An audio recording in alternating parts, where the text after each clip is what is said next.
Danes smo sodelovali v Dolenjskih Toplicah na Topliškem jabolku. Društvo podeželskih žena Dolenjske Toplice je pripravilo krasno prireditev in vedno tako, kot znajo pripraviti, tudi tokrat so tekmovale, katera da bo spekla najboljši jabolčni zavitek ali pa štrudel, kot mu rečemo po nemško.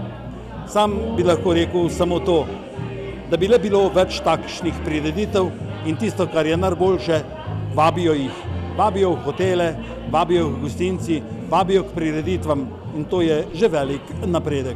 Tako v Dolenjskih Toplicah in poglejmo, kaj so pripravile. Letos je 18. topliški praznik in pa 4. državno tekmovanje v jabolčnih zavitkih.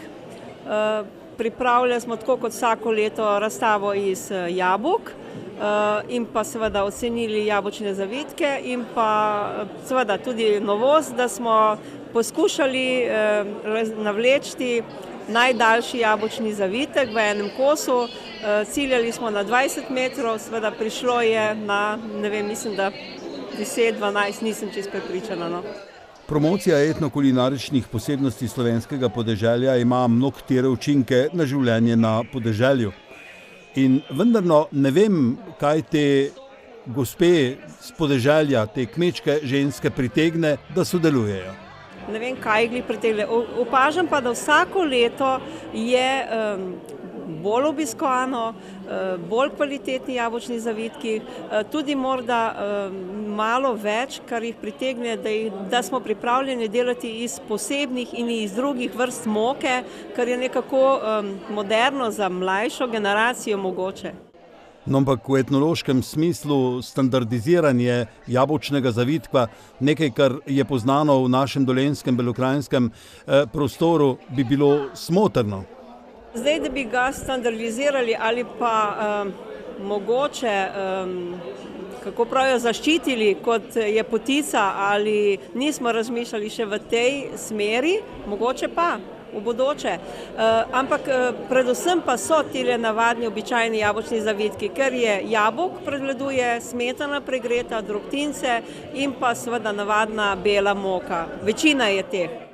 Ja, tu bi mogoče rekli v pomoč vsem tistim, ki prisegajo na vrednote našega podeželja, da je nekaj, kar je izvirno tisto najbolj pravo in da si izmišljati novosti z raznimi mokami, dodatki, nadevi in tako naprej ne gre.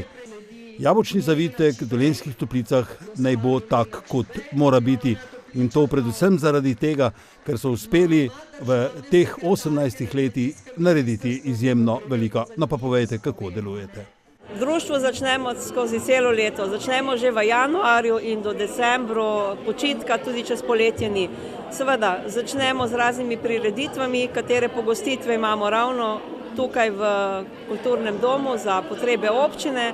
Potem udeležujemo se raznih tekmovanj, od jabolčnih, od štruklov, potic, pletenic in tako naprej. Vseh državnih seveda poskušamo, ker vesele smo, če nazaj dobimo, da tudi nekaj damo od sebe. Potem so te velikonočna razstava, ki je naš največji in en prvi praznik, ki ga tudi obeležujemo tudi s kulinariko na temo Velike noči. Potem sodelujemo tudi s Termom Krke, kjer vsak dvakrat na mesec pečemo svoje kruhe in tudi strežemo gostom, je tudi dober odziv. Potem je priprava, ravno se malo počitka, priprava na jabolčno razstavo. Seveda zdaj nas pa čaka samo še par teh pogostitev. Seveda poleg tega pa še plešemo v društvu in pa tudi pojemo, tako da vsega pomalo.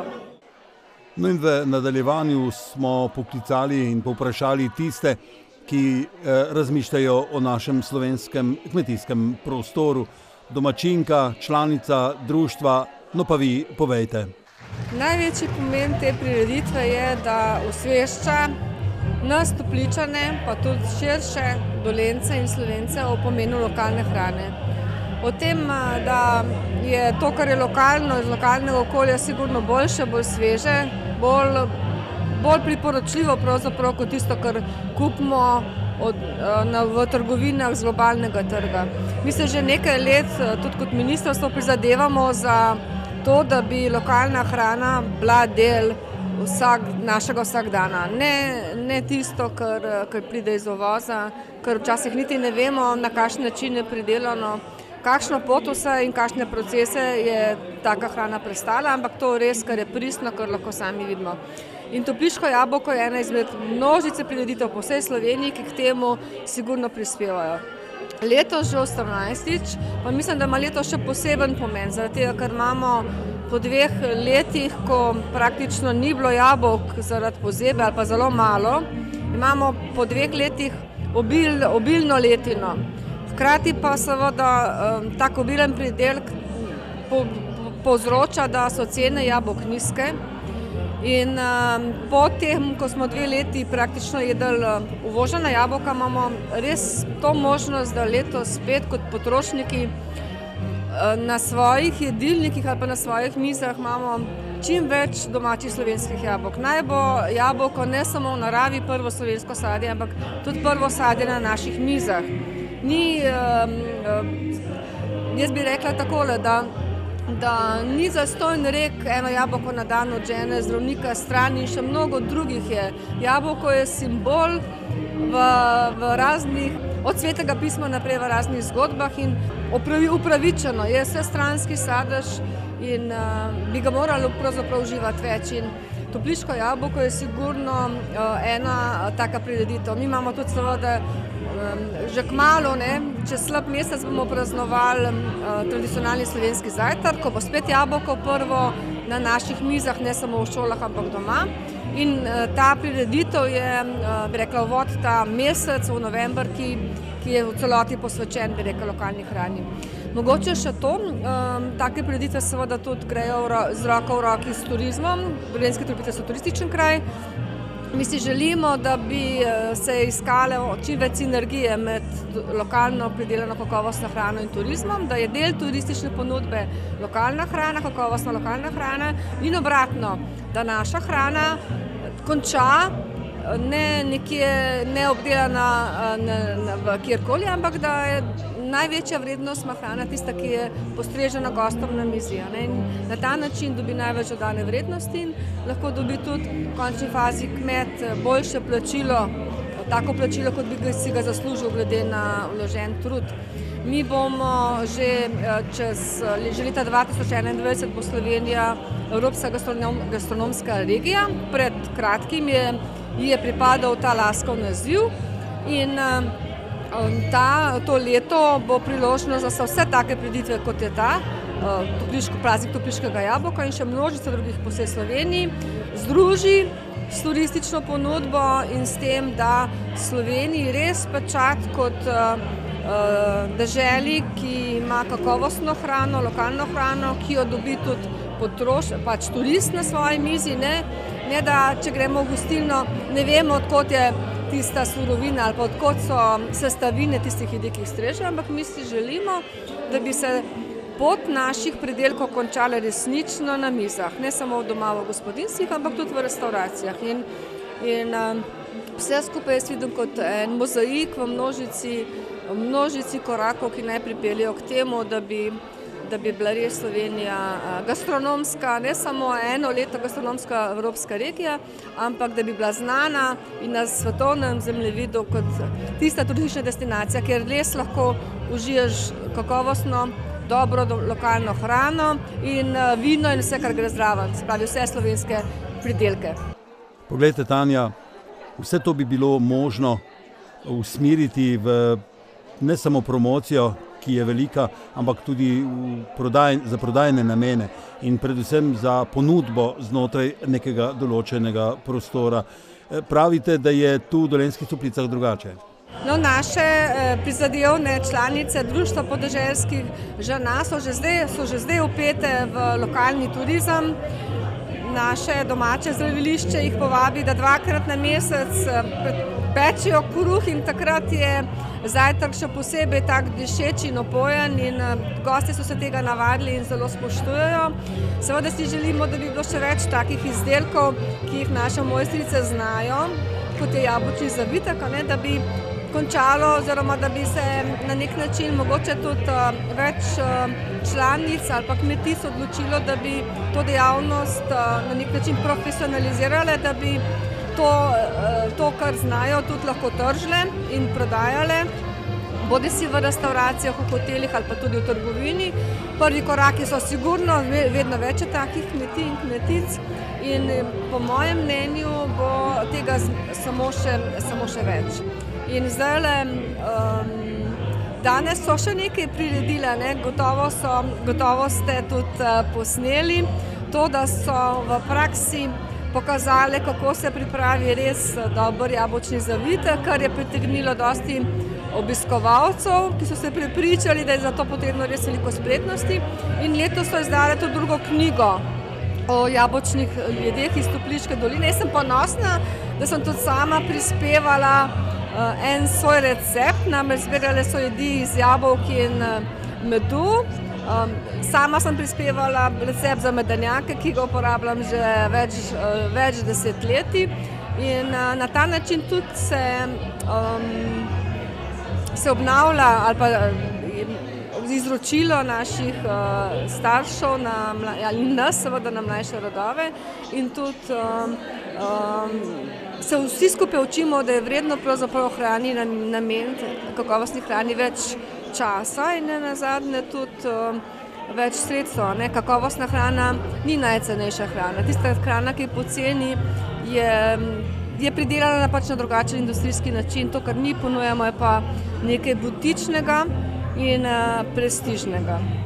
Strokovne inštitucije dokazujejo, da intenzivnost sama po sebi še ni najcenejša in najbolj produktivna v smislu pridelave hrane. Ampak da je najcenejše tisto, kar je najbolj zdravo. Zdravje je najdražje. Povejte vi. Ja, to povsem drži. Jaz se ne strinjam, da gremo, mislim, da ni prav, da gremo potrošniki v to smer, da menimo, da veliko potrošnikov še zmeraj meni, da naj za hrano porabi čim manj in da naj mogoče to, kar zaslužijo, porabijo za kakšne druge dobrine. Po mojem mnenju to ni prava pot, ampak vsi se moramo zavedati, da je kakovostna hrana vrednota, ki se ne da pridelati z nizkimi stroški na pocen način. Kakovostna hrana pač ni najcenejša.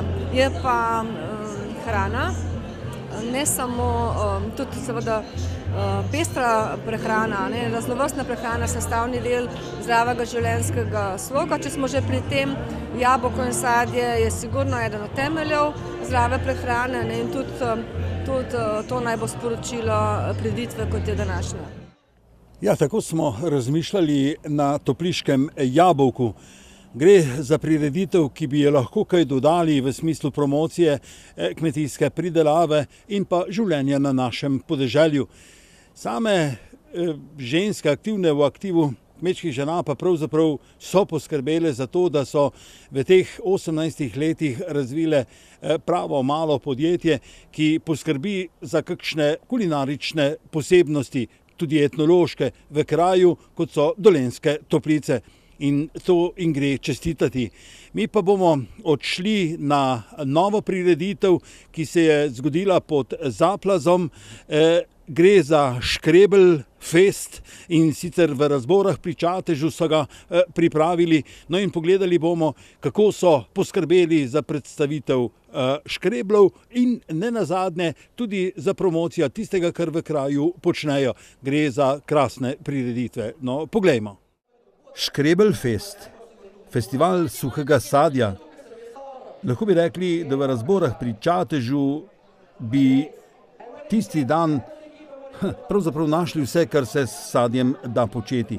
Ampak vendarno naj povemo, da so vestni domačini pripravili pravšno prireditev letos, ko je sadja dovolj.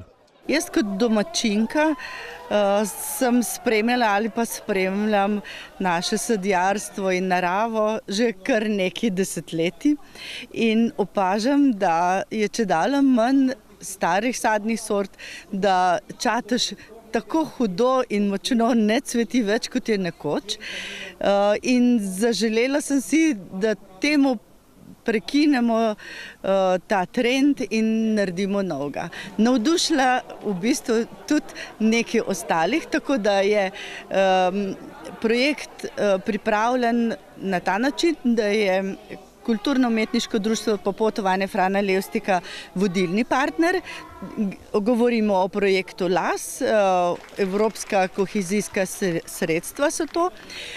K sodelovanju smo povabili in navdušili tudi turistično društvo Čatež, pa krajevno skupnost Čatež, pa kmetijo Zupančič, ki je lepo obnovila tudi sadno sušilnico, saj vemo, da je včasih na Čatežu in v okolici sodelovale 3 sadne sušilnice. Tik pred dokončnim propadom jo je Zupančič tole ohranil.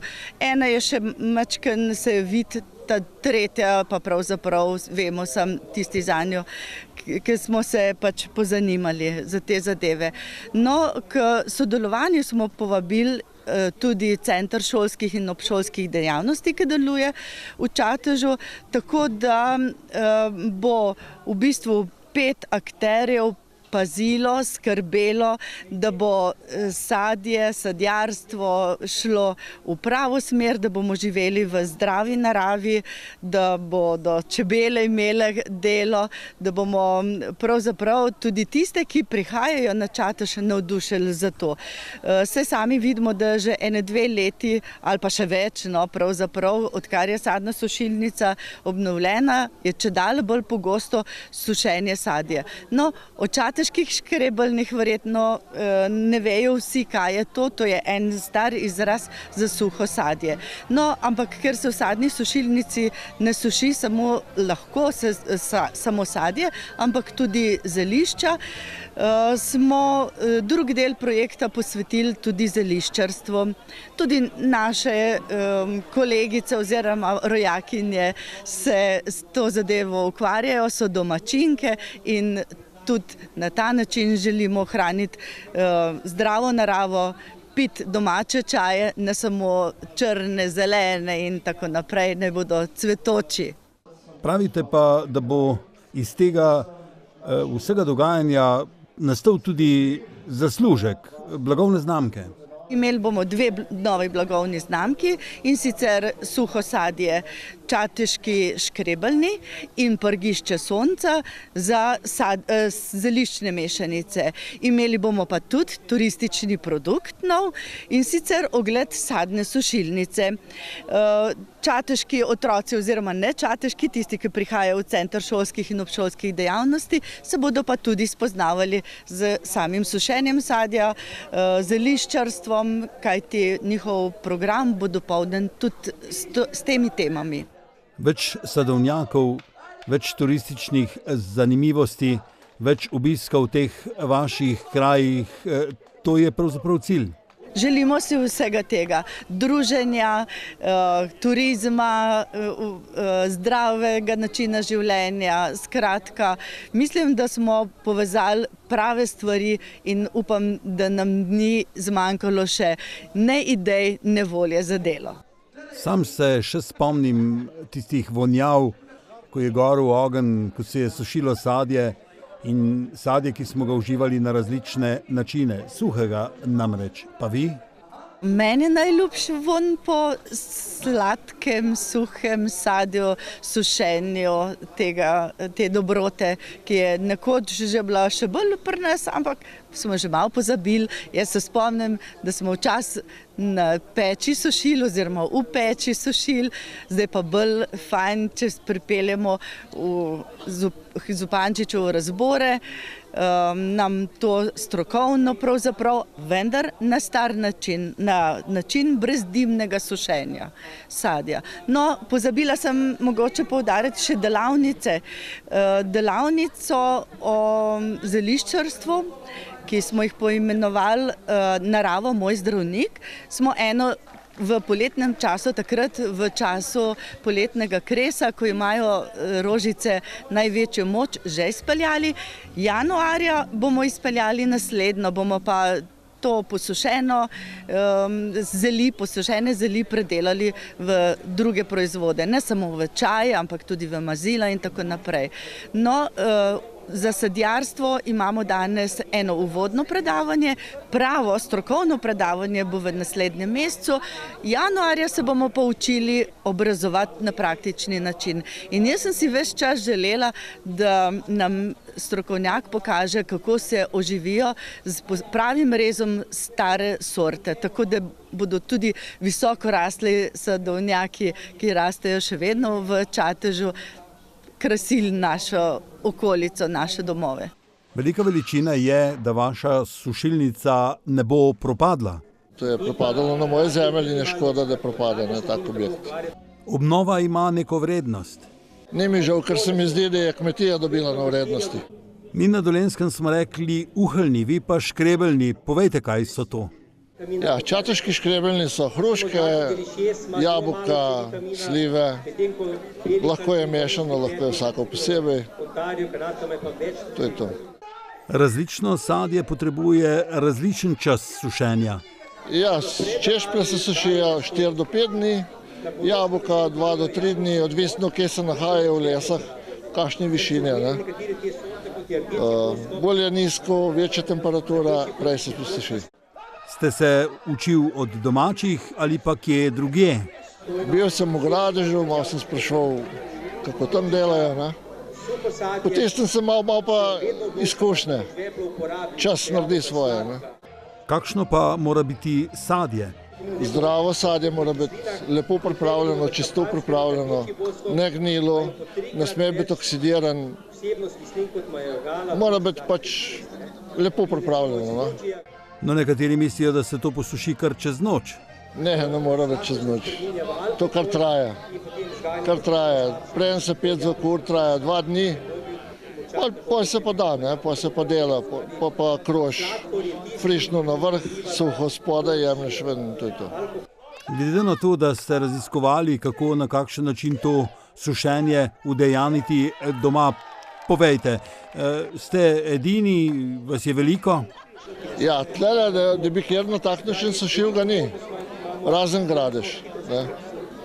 Tako da glede tega se ne da, da bi rekel, da mi pa nekdo svetuje ali pa da nekoga vprašam, kako se to suši. Meni je najboljša hruška, tepka.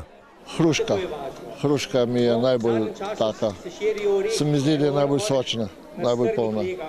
Pa nam povejte, kakšno skrivnost, je to zrelost, je to sorta, je to kakšen dodatek? Ja, različno, velike od sorte, pa zdaj ugotavljamo, če je citronka not, da bolj potemnija, ne manj. Da je slabše, če je citronka, kot pa če je brez citronke. No in sedaj iz pogovora Krk sušilnici in poslušajmo, kaj nam je gospodar povedal. Zdaj, če je prazno, damo od spodaj. Če je pa polna, se pa vedno na vrh dodaja in se skozi menejo, da gre do tleha. Na vsak dan ali? Vsak dan. Vsak dan prebiramo, vsak dan se menjuje. Vsak dan 2-krat, zjutraj in zvečer. Pa se že prebira, ker pride par predalno nižji? Tako in se na vrh dodaja frišno, od spodaj se jemlje suho ven. No pa povejte gledalcem še o enakomernosti sušenja. Ne suši enakomerno, kot vidite, tle je bolj suh, ta je že suh, to pa še vse frišno, vse sveže. Ampak tu že prebirate pa jemljete? Tu se že prebira ven, tak je že za ven. In drugače predolg ta polj rata trd.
No, lastnik se ne spozna samo na škrebeljne, ampak tudi na harmoniko in tako so zaigrali. Mi pa moramo povprašati še, kako je bilo z zelišči. Izpod mojih rok nastajajo različne tinkture, mazila, čajne mešanice, oljni izvlečki, v bistvu vse pravzaprav, kar se da narediti z zelišči. Vse to pa poskušam naučiti tudi udeležence na svojih delavnicah. Odločila sem se, da pač zdaj se preusmerim bolj v izobraževanje, ker se mi zdi pomembno, da ljudje spoznajo naravo, spoznajo vrednost zelišč in ob tem seveda tudi poskrbijo za čuvanje zemlje, narave, s tem, da pravilno in na pravi način jemljajo iz narave. Ampak suhega sadja, škrebeljnov, se zagotovo spomnite. Moji spomini na suho sadje so zelo lepi, še vedno imam v ustih in v spominu okus sadja iz peči mojih staršev, iz mojega otroštva, kjer smo jih sušili na krušni peči. Pa še eno podvprašanje. Se da te produkte, to, kar izdelate, prodati?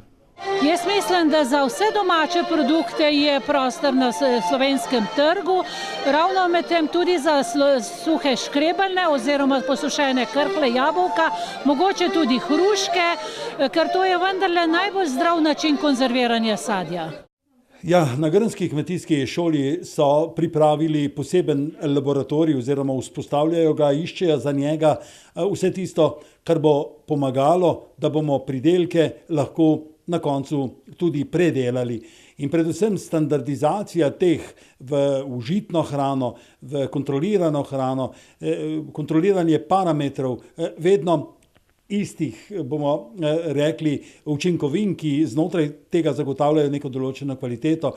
To je tisto, kar bo pomagalo, poleg biologije, kemije, ki jo laboriramo pravzaprav že v laboratorijih. No in poslušajmo, kaj so spravili skupaj. Postavljamo učni izdelovalni laboratorij, ki temelji na energetski in snovni učinkovitosti. Vsebinsko pa se nanaša na razvoj kmetijsko-živilskega sektorja v kontekstu koncepta industrije 4.0. V bistvu gre pa za razvoj naših prizadevanj za razvoj novih kmetijskih pridelkov in živilskih proizvodov, ki jih sicer razvijamo ves ta čas na Grmu Novo mesto po principu prenosa etnološke dediščine in tradicionalnih znanj, ki jih plemenitimo z strokovnimi vsebinami, novostmi in podobno. V tem konkretnem laboratoriju pa vzpostavljamo nove linije, v okviru katerih bomo digitalizirali določene procese. Gre za enostaven proces digitalizacije, kajti temeljni namen vzpostavitve tega učnega laboratorija je seznaniti dijake in študente Grma Novo mesto z enostavnimi procesi digitalizacije, ki na kmetijski in živilski sektor sicer malo počasneje vstopajo, kot velja za ostala področja. Poleg tega se naša prizadevanja nanašajo tudi na snovne vire, pri čemer smo izbrali rastlinske vire. Vsebina se pa nanaša na čiščenje semenskega materiala virusov za boljši pridelek, za boljšo kakovost teh pridelkov. Izbrane rastlinske vrste v tej prvi fazi pa so sadne rastline in pa česen. Pravite, da je digitalizacija tista, ki bo pomagala slediti vsem parametrom, ki jih bomo pri hrani potrebovali. Digitalizacija je tukaj mišljena predvsem z umeščanjem različnih aplikacij, ki sicer že posodobljene stroje lahko vodijo s pomočjo pametnih telefonov ali na druge načine. Predvsem pa gre v konceptu industrije 4.0 za to, da vzpostavimo povezavo med posameznimi stroji. To pomeni, da zagotovimo komunikacijo strojev samih. Stroji poskrbijo za to, da je vse prav znotraj priprave zdrave hrane. Pa nam recite, kako, na kakšen način bo to vse potekalo? Najprej v prvem koraku so vzpostavljene določene nadgradnje, recimo povezali smo mrežo obstoječih vremenskih postaj, zagotovili transparenten in na kratek časovni interval povezan prenos podatkov na določene ciljne ciljne lokacije znotraj naše šole. Temu sledi nadgradnja aplikacije za napovedovanje bolezni in škodljivcev. Potem v smislu teh linij, ki jih vzpostavljamo, recimo linija za pripravo marmelad, polnjenje marmelad ali pa linija za pripravo penin, pa se v bistvu se bodo vzpostavili v bistvu odnos, elektronska komunikacija med posameznimi elementi znotraj te sicer male linije, recimo linija za pripravo sadno-žitnih ploščic, se načrtuje komunikacija med dotokom surovine, med mešalom, ki bo to maso mešal, in potem med samim majhnim proizvodnim elementom, ki bo te ploščice dejansko delal, oblikoval, in pa potem nadaljevanje v pakirno linijo. Pa povejte še, v čem je smisel teh kontrol? Smisel vsega tega je poleg osvajanja novih tehnologij na tem strokovnem področju seveda zagotavljanje visoko kakovostnih standardiziranih proizvodov, ki bodo odgovarjali vsem segmentom zahteve varne hrane. No in ob koncu lahko rečem samo to, če smo tam, ko smo pekli ta naš zavitek, ali pa tam, kjer smo pripravljali škreblje, še vedno gre za neko etnološko vrednost in vrednoto, vendar takrat, ko poskušamo zagotoviti to v prodajnem smislu, enovito, zmerom enako, dopadljivo, kontrolirano, no takrat pa se moramo posluževati tudi laboratorijskih momentov. In laboratoriji, vse bolj postajajo resnica.